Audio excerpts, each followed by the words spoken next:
The third quarter is the quarter where we finally got to see some of the economic data that showed us that V-shaped recovery that we got in economic growth. Now, as we go into the fourth quarter, though, this is really where the hard work begins.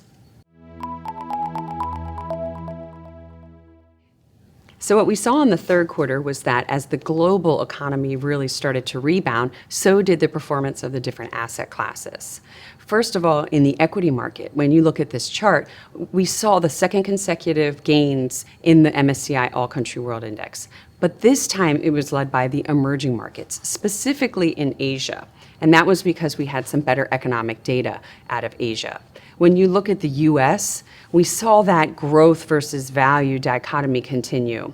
As you can see, consumer discretionary, infotech, these were some of the sectors that really led in the quarter. But then energy, real estate, financials, they were big laggards. So that growth versus value differential continued to widen in the third quarter.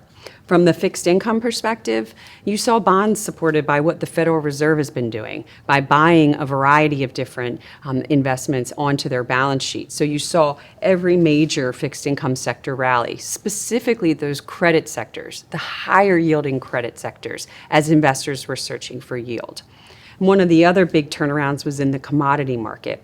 As the global economic growth recovered, so did commodities, and you saw some pretty solid gains across the commodity sectors. But what did struggle was the dollar.